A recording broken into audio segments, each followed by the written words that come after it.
Assalamualaikum warahmatullahi wabarakatuh. Sebelum memulai pembelajaran, di sini saya akan memperkenalkan diri terlebih dahulu ya.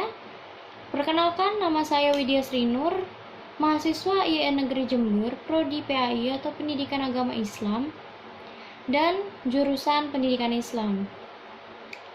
NIM saya T2017-1150. Tempat tanggal lahir saya di Samarinda, tanggal 6 bulan Oktober tahun 1998. Alamat asli saya Jalan Damanhuri, Perumahan Bukit Temindung Indah, Blok BI 021, Samarinda, Kalimantan Timur.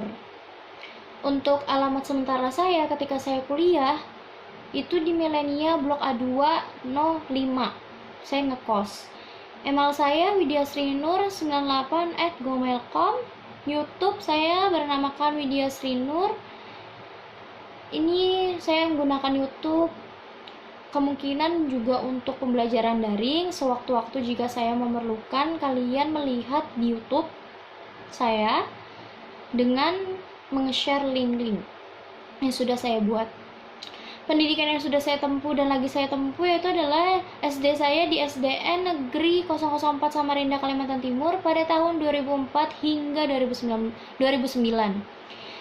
SMP saya Sekolah Menengah Pertama Negeri 6 Samarinda, Kalimantan Timur pada tahun 2010 hingga 2013.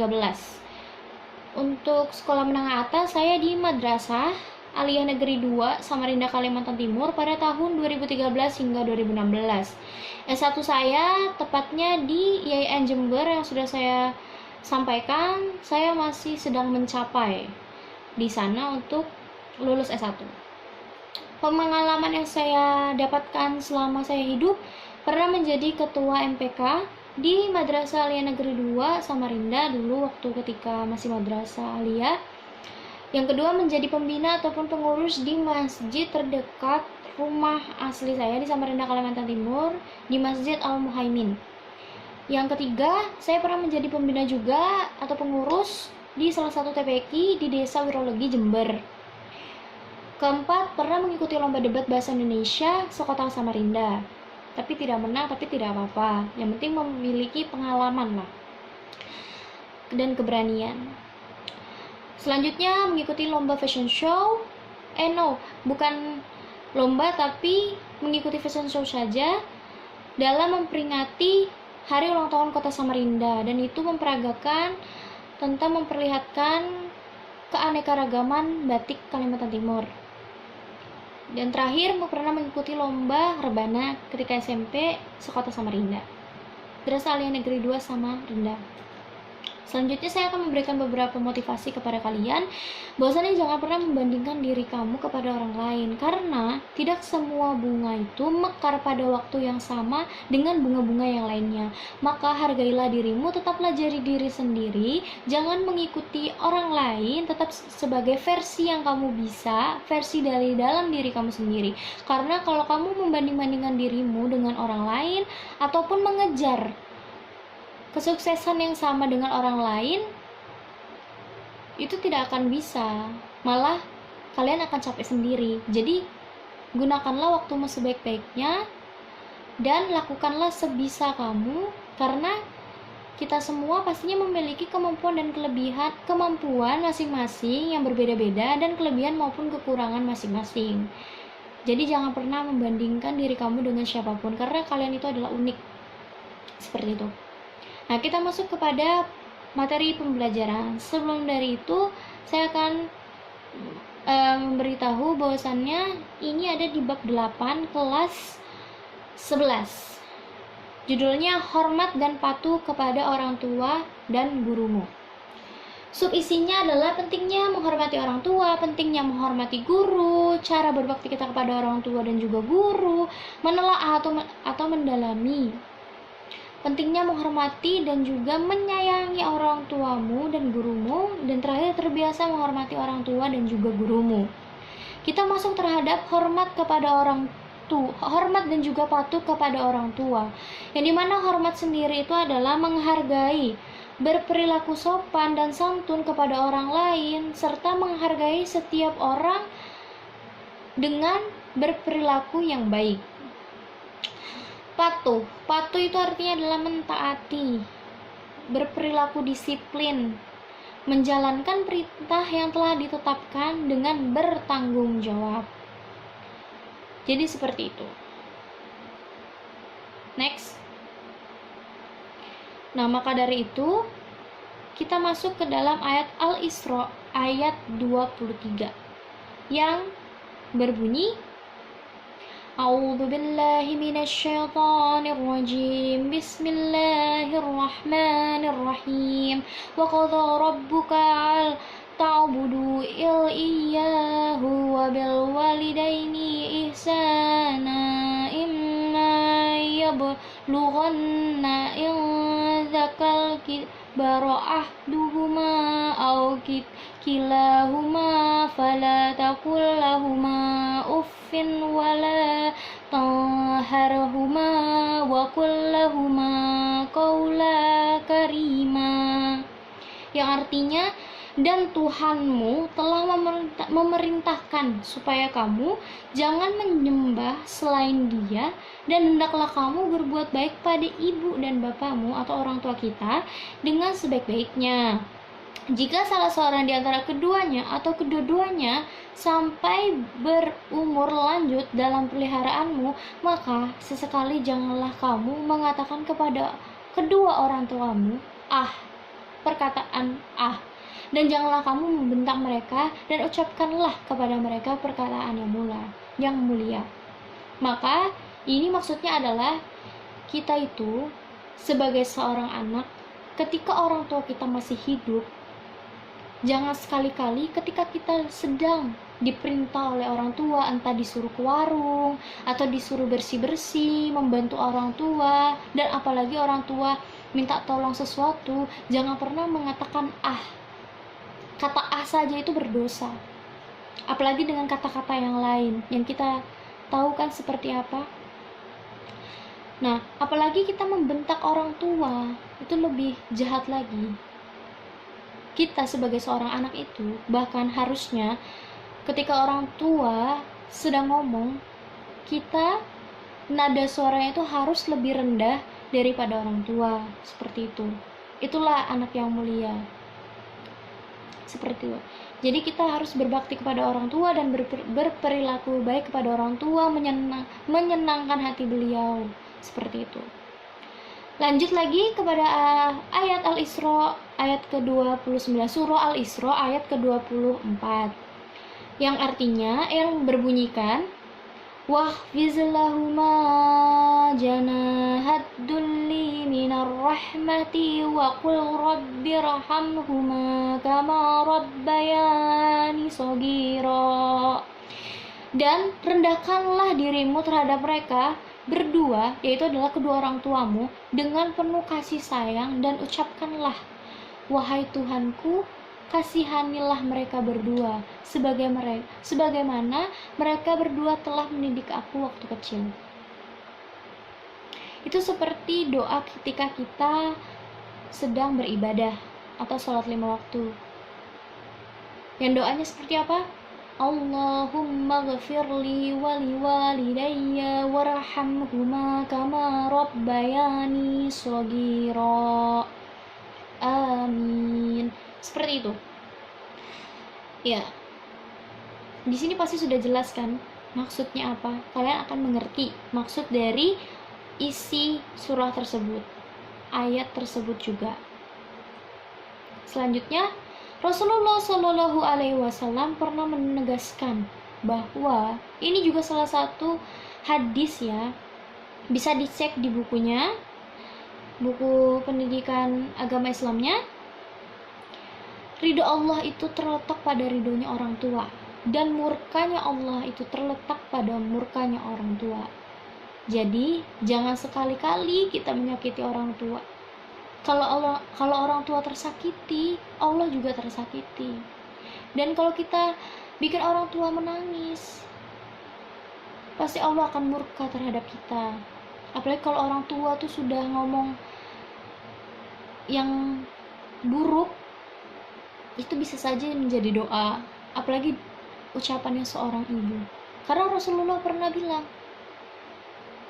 kalau ketika ada orang bertanya seperti ini, Fulan itu bertanya, ya Rasulullah, kalau disuruh memilih, harus yang diutamakan siapa? Ayah atau ibu saya? Seperti itu ya. Saya menggunakan bahasa saya. Apa Rasulullah bilang? Ibumu, ibumu, ibumu, baru ayahmu. Berarti apa? Kita harus menghormati, memuliakan ibu kita. Tapi bukan berarti kita juga menyepelekan ayah kita.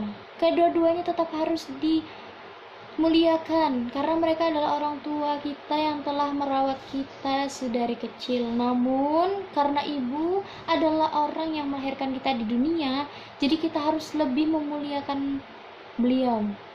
Jangan sampai beliau mengeluarkan kata-kata yang buruk yang akhirnya menjadi doa buat kita. Seperti itu.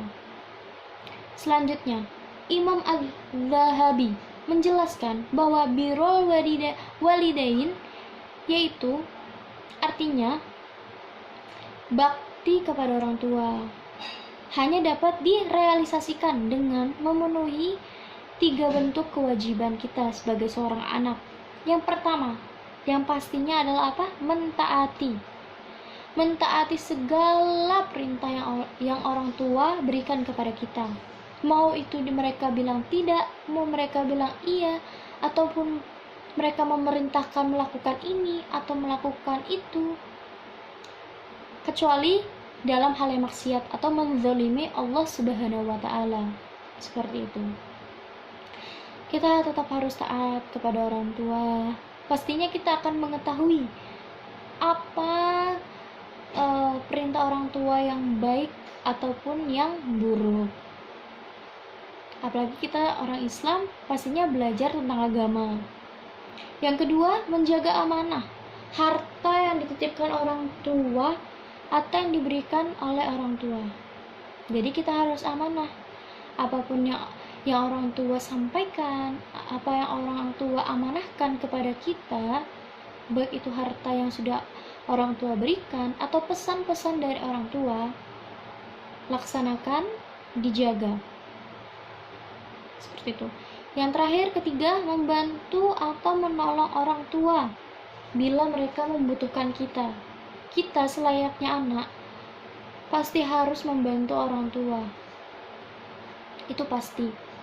Jangan sampai kita ngeliat orang tua itu bekerja keras sendiri, apalagi mereka itu sudah membiayai kita, sudah menafkahi kita, ya kan ya. Jadi kita harus meringankan beban orang tua juga, seperti membantu di rumah, menyuci baju, cuci piring, menyapu, memasak, membantu apapun yang bisa membuat orang tua senang dan meringankan beban mereka. Seperti itu. Adapun hikmah yang bisa diambil dari berbakti kepada orang tua, yaitu apa? Yang pertama, dengan kita berbakti kepada kedua orang tua, itu adalah amal yang paling utama. Kita mengamalkan amal yang paling utama, seperti itu. Itulah hikmahnya. Yang kedua, apabila orang tua itu ridho kepada kita berbuat sesuatu, misalnya kita kuliah diridhoi oleh orang tua, pastinya Allah pun ridho terhadap kita. Pasti insya Allah segala sesuatu yang kita lakukan itu akan berjalan dengan mudah, dengan lancar, dan tercapai. Yang ketiga, berbakti kepada kedua orang tua dapat menghilangkan kesulitan yang sedang dialami, yaitu misalnya dengan cara bertawasul dengan amal soleh. Seperti itu. Jadi dengan kita berbakti kepada orang tua, otomatis kita didoakan oleh orang tua semoga kita dapat kemudahan, kelancaran, yang akhirnya apa? Kesulitan yang kita hadapi pastinya akan mendatangkan kemudahan. Seperti itu. Seperti kata di dalam kaidah asisiyah, dalam qawaidul fikih menyatakan, di mana ada kesulitan, pasti ada kemudahan. Seperti itu. Yang keempat, berbakti kepada kedua orang tua akan diluaskan segala rezekinya dan diperpanjang umurnya. Seperti itu. Karena apa? Ketika kita membahagiakan orang tua, Allah juga sedang berbahagia. Allah senang kalau orang tua kita juga senang. Otomatis apa? Rezeki semakin ada, hidup menjadi damai, tentram, sejahtera. Seperti itu. Karena orang yang kita cintai juga bahagia dengan perbuatan kita yang berperilaku baik dan juga berbakti kepada kedua orang tua. Selanjutnya, berbakti kepada kedua orang tua dapat menjadikan kita masuk ke dalam surganya Allah Subhanahu wa Ta'ala. Karena apa? Ya karena sudah jelas ridhonya Allah adalah ridhonya orang tua. Kalau kita menyenangkan orang tua kita menghargai beliau, mentaati beliau, menghormati, pasti jannahnya Allah itu adalah tempat orang-orang seperti kita. Maka itu sayangilah ibumu, cintailah ibu dan bapakmu, orang tuamu yang sudah merawat kalian sejak dari kecil. Pasti saya yakin ketika kalian itu sedang melakukan hal buruk atau sangat benci kepada kedua orang tua kalian, yang mungkin ada beberapa anak yang tidak diizinkan ini, tidak diizinkan itu, tidak disetujui, tidak direstui, segala macam hal bentuk apapun, tapi itu semua pasti untuk kebaikan kalian. Seperti itu. Orang tua itu tidak akan pernah mau memberikan anaknya itu yang hal buruk, yang tidak mendatangkan kebahagiaan. Pasti semua orang tua itu pengen anaknya bahagia. Tidak mungkin tidak seperti itu. Saya yakin sebenci-bencinya Anda kepada orang tua kalian, pasti ketika orang tua kalian sudah tiada, kalian pasti akan merindukannya. Pasti kalian akan menangis merindukan mereka. Seperti itu. Selanjutnya, terima kasih pada pembelajaran pada hari ini.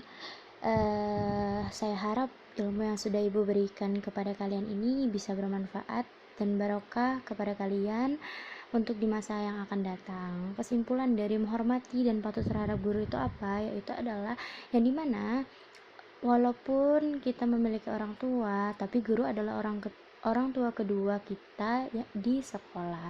Maka hormatilah gurumu, hargai, cintailah gurumu, karena tanpa mereka kita bukanlah apa-apa. Karena jasanya seorang guru itu sangat besar buat kita. Kalau misalnya di dunia ini tidak ada guru, pastinya kita tidak akan mengetahui apa itu baik dan buruk. Dan jika guru tidak ada di dunia, maka dunia ini akan hancur. Maka kita harus menyayangi dan juga menghormatinya, karena guru sendiri adalah salah satu pekerjaan terhormat. Bukan hanya itu saja, seorang guru itu berperan penting dalam kehidupan kita. Bagaimanapun beliau, tetaplah kita harus menghargai dan berterima kasih kepada beliau, seperti itu. Jadi jangan pernah nyakiti hati gurumu. Ya, sayangilah mereka, karena tanpa mereka kalian bukanlah apa-apa. Nah, seperti itu. Itulah yang bisa Ibu sampaikan pada hari ini. Untuk masalah tugas, Ibu akan menyampaikannya secara langsung saja melalui Zoom, seperti itu.